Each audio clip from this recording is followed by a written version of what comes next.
اس نے میری شکایت آپ سے آگے کی. اے اللہ کے نبی مجھے تو آج پتا چلا کہ میں اس کا باپ تھا ہی نہیں کبھی. میں تو اس کو نوکروں کی طرح سے پال کے بڑا کر رہا تھا. یہ بڑا ہوتا چلا گیا, اس کے شانے چوڑے ہوتے چلے گئے اور میرے شانے جھکتے چلے گئے. اے اللہ کے نبی مجھے آج احساس ہو گیا کہ یہ میرا بیٹا نہیں ہے, میں تو اس کا نوکر ہوں. لیکن اے اللہ کے نبی یہ کم سے کم اتنا ہی سوچ لیتا ہے کہ میں اس کا پڑوسی ہوں, میری شکایت تو آ کے آپ سے نہ کرتا.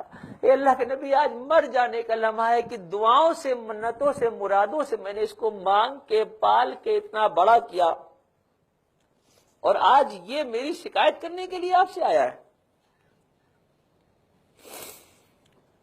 اللہ کے نبی کا یہ عالم تھا کہ اللہ کے نبی نے یہ جملے سنے تو غصے سے بے قابو ہو گئے. صحابہ کرام کہتے ہیں کہ شاید پوری زندگی کے چند لمحے ایسے ہوں گے جس میں اللہ کے نبی کو کبھی غصہ آیا ہوگا, لیکن یہ موقع تھا کہ آپ صلی اللہ علیہ وسلم نے اس صحابی کے دامن کو پکڑا اور اسے جھٹکا دیا اور کہا چلا جاؤ یہاں سے, دور ہو جاؤ میری نظروں سے, خبردار تمہارا جو کچھ بھی ہے تمہارے باپ کا ہے, آج کے بعد کبھی اس کے بارے میں انگلی نہ اٹھانا.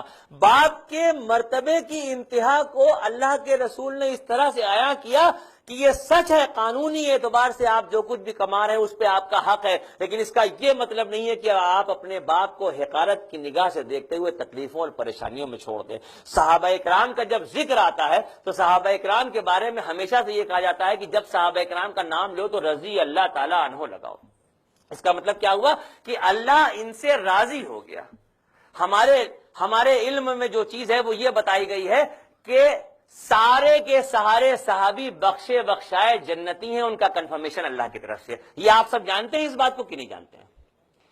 ایک خاتون اللہ کے نبی کی خدمت میں حاضر ہو رہی ہیں, تصور کیجئے گا, وہ منظر دیکھے گا, نظارہ آپ کو دکھے گا. ایک خاتون اللہ کی خدمت میں حاضر ہو رہی ہیں, وہ کہتی ہیں اے اللہ کے نبی میرے شوہر کا نام القبہ ہے, آپ کا صحابی رسول ہے. بیوی کہہ رہی ہیں اللہ کے رسول سے اے اللہ کے نبی میرے شوہر کا نام القبہ ہے, صحابی رسول ہے, نمازوں کا پابند ہے, نیک عمل کرنے والا ہے, لوگوں سے اچھے سے بات کرتا ہے, لیکن اس وقت وہ بے انتہا شدت کی تکلیف میں مبتلا ہے اور اس کو موت نہیں آ رہی ہے. آپ صلی اللہ علیہ وسلم نے فرمایا کہ اس کے ماں باپ میں کوئی زندہ ہے تو معلوم باپ کا انتقال ہو چکا ہے, ماں زندہ ہے.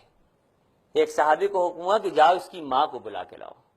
اس کی ماں سے کہنا کہ اللہ کے نبی نے بلایا ہے, وہ آتی ہے یا میں وہاں پہ چل کے جاؤں. بوڑھی عورت کو یہ پیغام ملا تو اس نے کہا یہ تو میرے نصیب جاگے کہ اللہ کے نبی نے مجھے یاد کیا ہے, میں خود چلتی ہوں, اللہ کے نبی کہاں یہاں تشریف لائیں گے. وہ خوشی خوشی اللہ کے نبی کی خدمت میں آ گئی. اسے نہیں پتا کہ کیوں بلایا جا رہا ہے, کیا معاملہ ہے. جب وہ بوڑھی عورت اللہ کے نبی کے سامنے آ کے کھڑی ہوئی, آپ صلی اللہ علیہ وسلم نے پوچھا کہ القبہ تمہارا بیٹا ہے؟ کہا یا رسول اللہ میرا بیٹا ہے. کہا تمہیں معلوم ہے کہ وہ اس وقت کس تکلیف میں مبتلا ہے؟ کہا یا رسول اللہ ہم کو پتا ہے کہ وہ کس تکلیف میں مبتلا. آپ نے فرمایا کہ کیا یہ اچھا نہ ہوتا کہ تو اسے معاف کر دیتی. وہ بوڑھی عورت نے جس وقت اللہ کے نبی سے کہا کہ یہ اللہ کے نبی اس نے دوسروں کے کہے میں آ کے مجھ بڑھیا پہ بہت ظلم کیا ہے, اے اللہ کے نبی اس نے مجھے بہت تکلیفیں پہنچائی ہیں, دوسروں کے بہکائے میں, دوسروں کے کہے میں آ کے اس نے مجھ بڑھیا پہ بہت ظلم کیے ہیں. اللہ کے نبی میری جان آپ پہ قربان, مجھے معاف کرنے کے لیے نہ کہیے گا. دکھوں کی یاد سے اس عورت کا چہرہ پنج مردہ ہو گیا, دکھوں کی یاد سے وہ چھلک کے رو پڑی تھی, عجیب سی کیفیت تھی.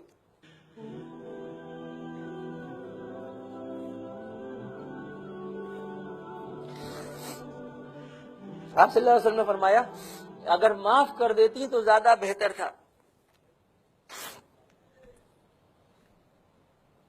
اس عورت نے کہا کہ اللہ کے نبی میری جان آپ پہ قربان, میں آپ سے ہاتھ جوڑ کے گزارش کرتی ہوں آپ کچھ بھی کہہ دیجئے ہم کرنے کو تیار ہیں, مگر مجھے معاف کرنے کے لیے نہ کہیے گا. اس کے دکھوں کو, اس کی تکلیفوں کو میں بھلا نہیں سکتی, اور جب میں بھلا نہیں سکتی تو میں معاف بھی نہیں کروں گی. آپ صلی اللہ علیہ وسلم نے حضرت بلال کو حکم دیا جاؤ سوکھی لکڑیاں جمع کر کے لاؤ, ان لکڑیوں میں آگ لگاؤ, جب شعلے بھڑکنے لگیں, آگ جل اٹھے تو اس کے بیٹے القبہ کو اس آگ میں ڈال دو. صحابی رسول کا ذکر ہو رہا ہے, کسی جوانی شرابی کی بات نہیں ہو رہی ہے, اس بات کو دل میں رکھیے گا. جیسے ہی یہ جملہ سنا کہ جلتی ہوئی آگ میں اس بیٹے کو ڈالنے کی بات ہو رہی ہے تو ماں کی چیخ نکل گئی. اس نے کہا یا رسول اللہ آپ میرے بیٹے کو اس آگ میں ڈال دیں گے؟ آپ نے فرمایا کہ جو لڑکا، جو بندہ، جو انسان دنیا میں اپنی ماں کو تکلیفیں پہنچائے اور ماں اسے معاف نہ کرے، قیامت کے دن اس کا حساب کتاب ہی نہیں ہوگا. ہر سال حج کرتے رہو، ہر سال عمرے کرتے رہو، ہر سال نمازیں پڑھتے رہو، کچھ بھی کرتے رہو، اگر کوئی شخص ایسا ہے کہ جس کی ماں اس سے ناراض ہے اور ماں اگر اسے معاف نہیں کرے گی تو پھر اس کا قیامت میں حساب کتاب ہی نہیں. یہ جملہ سننا تھا کہ ماں کی چیخ نکل گئی. اس نے کہا اے اللہ کے نبی، میرے لاڈلے کو، میری اولاد کو، اس نے جو کچھ بھی کیا میں اس کو معاف کرتی ہوں، آپ اسے آگ کے شعلوں میں نہ ڈالیے. اے اللہ کے نبی، میں آپ کو گواہ بنا کے کہتی ہوں کہ میں نے اس کو معاف کیا. جیسے ہی یہ جملہ اور اس بوڑھی عورت کی زبان سے نکلا ہے تو ایک آدمی گیا، معلوم کیا تو پتا چلا کہ تیماردار بتاتے ہیں کہ ابھی اچانک نہ جانے کیا ہوا اور القبہ کی زبان پہ کلمہ جاری ہوا اور اس کی روح